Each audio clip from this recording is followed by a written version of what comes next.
Let's begin with a story.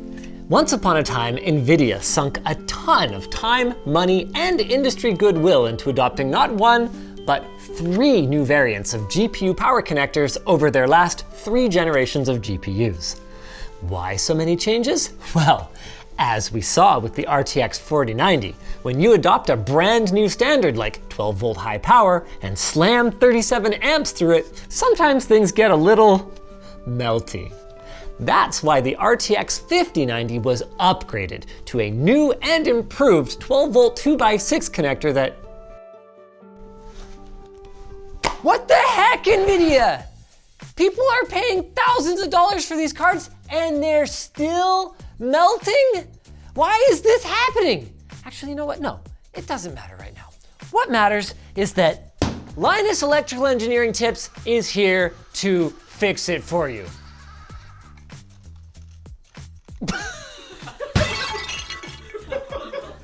All I need is a couple of these RC car battery connectors, a sacrificial RTX 5090, and a message from our sponsor.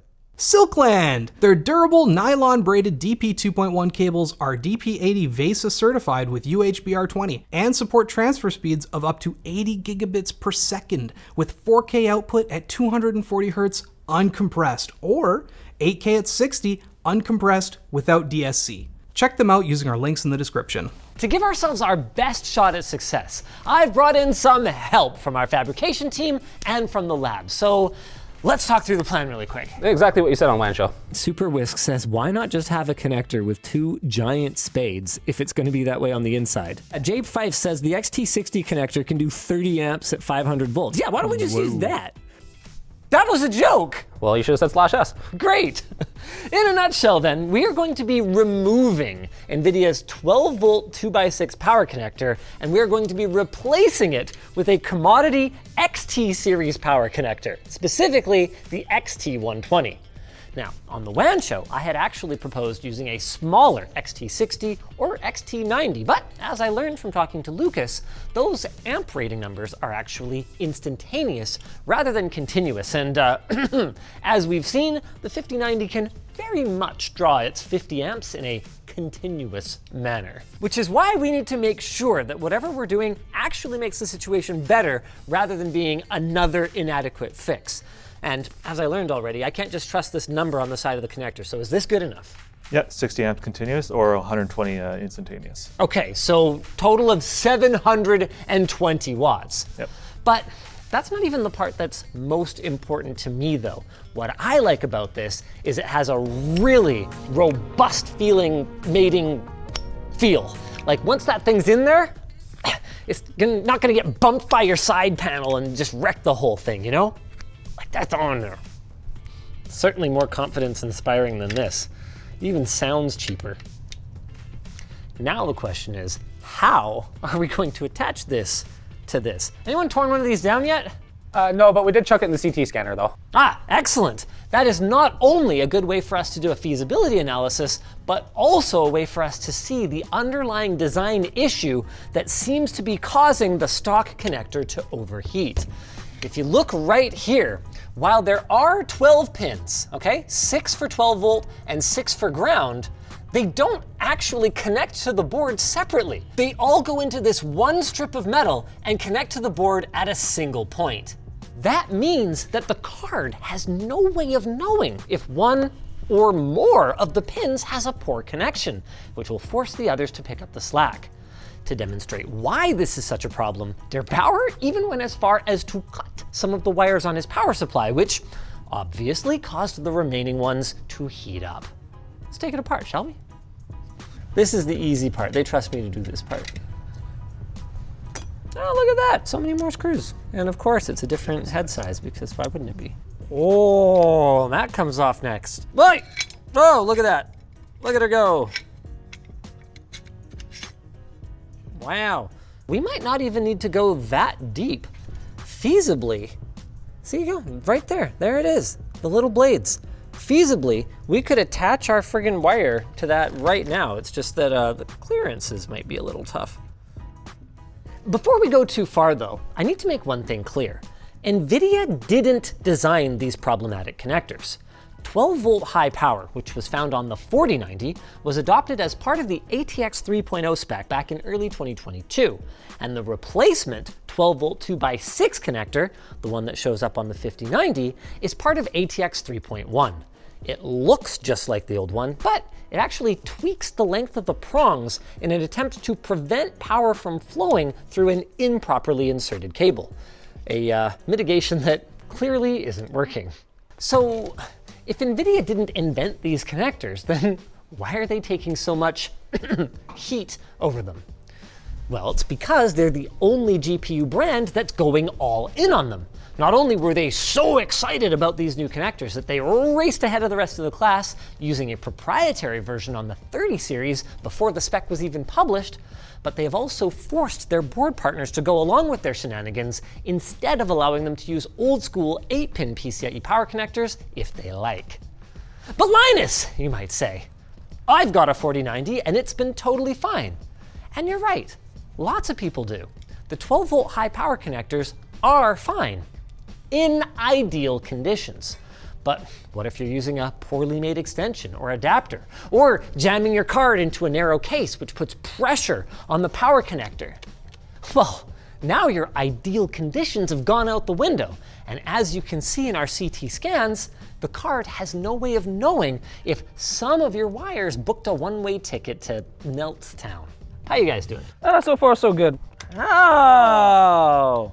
All right, buddy! We just solder straight to these and then we're G to G. I mean, yeah, we could. That size of wire on there looks like it could be a bit of a challenge. Yeah, it's not great if you want the pads to stay in one spot. My question for you then is, why do we need such a big one? This seems like massive overkill for a GPU, especially when you look at the wimpy little size of the 16 gauge wires that are running it already. Well, they have to make up for not having 6 of them. They have about a similar surface area when you really get down to it. So Similar? Is this actually enough? it's maybe a little bit on the light side. We could go with a 6 gauge, but Okay, doesn't so fit the connectors. Our wire might actually get a little bit on the warmer side, but at least our connector will mate properly. Should be good. Here's my other question. If Nvidia feels that a single 12-volt and a single ground connection to the board is fine, why did they reinvent the wheel instead of just using one of the numerous high amperage power connectors that already exist that could have just gone to 2 fickle wires? We'll get to that later. First, let's rip that connector off. Ah! Wow, I mean, they're definitely stronger together. 8-wire strong together. Woo! See you later, buddy. That looks a lot thicker. Oh, maybe not, and they're copper. Oh, hey, there it goes. Oh, wow, there's all that liquid metal. Yeah, there it is. Wow, that's a lot of liquid metal. That is. Well, they didn't cheap out on that. The board is so tiny. Yeah, I know.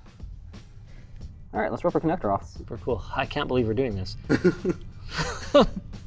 What do you think motivated them to just combine everything into just these 2 bus? I mean, I would almost call it like a bus bar. Like, what would you call these? Yeah, rail or bus bar, yeah, bus. Sure. Why would they combine it into just 2 instead of, grouping 3 pins and then the next 3 or something like that? They did do like groups of 3 and some smaller groups on previous ones, but I think they just needed the whole, all the surface area they could get. Because even on the bottom, you can see there's not much, doesn't take much surface area of the board on like the bottom of the rails. I guess that's true. That is a really, really small contact point for frickin' like 50 amps, isn't it? If they were trying to split that into 2 and then run both those at 25, then they'd be smaller. Do you think this came down to them trying to make this board super small for the pass-through cooler? I imagine so, yeah. Now it's time to start hacking off the connector. I'm gonna do it also carefully with a pair of snips here. You know we're going to hell for this, right? Oh, absolutely. Okay. Wait, what happened? How'd you knock off this pogo pin? I'll be honest with you, I don't know. I just noticed it wasn't there. Oh, balls. Where did it come from? Right there. Oh. Luckily for you, I feel pretty confident about putting it back. Hey, I soldered one of the CPU pins on the broken CPUs. I got it back on. Okay. So this isn't like a for realsies thing, because I would have been fired. Didn't fix the CPU, mind you. It turned back on, so I'd say I did. Okay. Yeah, I think she's going. Here, maybe pliers? You're using a cutting tool to pull. Oh, she's clean, bud. Yeah, I think that should give us plenty of room. Should be plenty of room to solder to. Okay, do we we know which one's ground, right? Yes, it's the one furthest away from the sense pin. Beautiful. So this bad boy. Ow! Damn it, I stabbed myself. Okay, so without stabbing ourselves, I propose thins out like that and then goes on there. How the hell are we gonna do that? I think that's basically impossible. Okay, new plan. That was my plan. We bend it. That was my plan. Oh. Use a pair of pliers towards the base gently. She'll be fine. So now we got some room in there. It's not much, is it? Oh, it depends which way you look at it. I'm gonna solder to that side probably, and then that side. That way they have no chance of meeting in the middle. So we've taken the Henry Ford approach to wire colors. You can have any you want as long as it's the one. Exactly. We're using red wires for both. Oh, good. How could we possibly get it mixed up? Okay, is that the one that you're planning to solder to the board, or is that Yes, the other this one? is the one going to the board. Okay. I said 6 inches long, though. It's a little, I'm feeling a little inadequate looking at it. I bet you if you grab a ruler right now, that is 6 inches. I don't use rulers. I use emotions to measure certain things. Ah, yes. We're not going to get the polarity mixed up with our 2 red wires, right? Nope, one says positive, one says negative. Brilliant. As long as he sticks to that, I'm positive that nothing negative will happen. Yeah, you got the right idea. I can't believe we're doing this to this thing. Just so you guys know, our plan is not to like never use this again or whatever. Like this will still be in service. Just whenever we use it, we're gonna have to use a bit of a special power supply. Hey, we should maybe start working on that power cable. Wait, what is this? I told you guys I don't wanna do that with the thing. Guys, come on. I mean, it's nicer than soldering it. It's so janky. This is so much worse than just soldering it all to the wire. No. Anything I'll recommend crimps over just soldering to another connector. The crimps are not the problem. The giant connectors here are the problem. This is what they want to do. They want to just put a bolt through all of this. So why is crimping it better than soldering it? I've always wondered that too, because Far more structurally sound and not as brittle as solder. Basically, we have to plug into our modular power supply somehow. So we took the modular cable that of course has a 12 volt 2x6 on it, right? And then on the other end, we're gonna adapt that to just like 2 big chunks of 12 volt and ground. But these sense pins are needed for the power supply and the GPU to communicate their capabilities to each other. So we were hoping to just use the original block of sense pins and just plug them on. But I have to reattach them now because I cut them off earlier. Okay, I've got the sense pins reassembled. oh nice. Is there anything that would prevent us from putting the card back together? In theory, no, but just for as a last sanity check here, let's just do a continuity check and make sure that those 2 ain't shorting before we send a whole bunch of power through it. All right.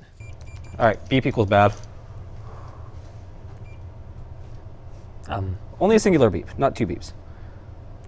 No beeps, we're good. Okay. Good luck, everybody. Good luck, everybody. Doesn't look janky at all. Yeah. Are we even gonna have enough clearance for all of this crap? Oh boy. Yep, not enough clearance. Why not? Well, because we might have bent things a lot. A little. We A added lot. like 6 inches of wire to the back end Well, here? look. I'd like to see you do better. Nah, it wouldn't happen. I think with the way I've bent it a little bit, lightly bent it, I think she goes. Oh, she's a goer. Dude, she's a goer. Beautiful. Oh my God, not beautiful, but something. Oh my God. Okay, well, that's a thing that exists now. This might be the worst thing we've ever done. Oh, come on. I feel like for how often I say that, I'm gonna need like a shirt. Glenn, are you getting this? Which one? Oh, This. Okay. What the f? What? I didn't do this. I'm making it safe. I blame Lucas 100%. He insisted that we not solder the 8 wires to the 1 wire. That would have looked way worse. What? No way! I thought you people are supposed to be the adults in the room. What, you people? No, obviously I don't mean it like that. I mean you people, the people who work here and are supposed to supervise me. Just don't touch it anymore. It'll be fine. Anyone else getting like a BDSM vibe from this? Clamp it on there, yeah. This is so stupid. Okay, what am I checking? Sorry. Oh yeah. I got you. Okay, this is the worst thing we've ever done. Not yet. I mean, It hasn't died yet, oh my god. as far as we're aware. Oh my god. Good call. Now we take our sense pins and, oh boy, can I get in there? Oh yeah, I can get in there. Okay, sense pins are connected. Now we just need to do our power connector and, oh, wow, that's a connection and a half. At least a connection and a third. I mean, she's locked on there pretty good, right? Oh man, I'm not gonna lie, I'm a little stressed right now. Do you guys imagine for a second that after what we did to this, Nvidia's gonna replace this for us? If, you know, we need one. It's not like we could buy one easily. The fans are spinning. The lights are The on. lights are on. These are very good signs. Yes! Oh, dude. It's fine. Okay, but we're not really drawing any power yet, so I guess we never explained the sense pins. These tell the oh wait, did I explain that? I think I did. Well, whatever. The plan was to ground sense 0 and 1, which will tell everything 600 watts is fine, but we didn't do that because our sense pins ended up working. Blah, blah, blah, blah, blah, test. Let's do it. Benchmark, 2160. What could go wrong? Oh. That was a little scary. Oh? I mean, wasn't it when the screen went blank? I wasn't watching that screen. I thought it was a little scary. Okay. She's squealing a little, but from my understanding, that's kind of normal for these Founders Editions. Wires are at like 40 to 50. I mean, that's well within safe, right? Yep. Hold on, what are these wires rated for? Come on, people. It should be good for 80 or 90. 85. There you go. Huh. GPU temp, 73. GPU clock, 2.33 gigahertz. That's what we would expect. Fans are working. GPU power, 575 watts. How's the rest of the cable temp here? 30 there. There's a Linus hand in the way there. Well, I'm checking. I'm like using 30. Looks like a great connection to me. There you go. So just go in your personal rig now? I mean, I don't see how anyone else could use it, so, you know. No, I think the lab wants it back, actually, which is kind of hilarious. I don't know if they want this one back. You sure? Why not? It's perfectly fine. Perfectly good. If anything, I would say it's safer than before. That's true. I wouldn't say it with a lot of confidence, but I would say it. Yep. So it works. And sure, it's not standard, but Nvidia has clearly demonstrated that when they throw their weight behind something, it quickly becomes a standard. So after being stung once by these little piddly little connectors, why didn't they just do this? Well, there are a few reasons we can think of, but the most important one probably is cost. It's always cost, isn't it? Looking at some common bulk sources, the difference in price between the two connectors is realistically going to be pennies. So what it seems to come down to is the wire. Now, technically, Nvidia doesn't need any wire to build their cards, but anytime you create an industry standard, you have to consider everyone's perspective. And when we looked at the difference in cost between 12 16-gauge conductors, like we have now, versus two big fat 8-gauge conductors of the same length, it was a bigger difference than we thought. And when you multiply that across all the thousands, millions of systems that are being built worldwide, you start to understand why they want to go with whatever the cheapest connector is. Not to mention that thinner conductors are also more flexible for cable management and easier to work with in manufacturing, etc., etc., etc. So I understand why they did it, but that doesn't mean that what we're dealing with now is okay. So what do we do? Are all 5090s just as dangerous? Well, as it turns out, the answer is no. ASUS then went as far as to assure us that their implementation allows per-pin monitoring, and even went as far as to create an in-game overlay to show that everything is working fine. As for what to do if you already bought a Founders Edition, that I don't know, but I suspect that Nvidia is going to have to do something about this, given the potential for a user safety problem. Maybe they recommend people do this? Probably not. But you know what they might recommend is this segue to our sponsor. Squarespace. If you're running a small business and are looking to create a website, but you lack the technical expertise, Squarespace is here to help. Putting together your site is quick and painless thanks to their professionally curated templates and simple yet comprehensive drag and drop elements.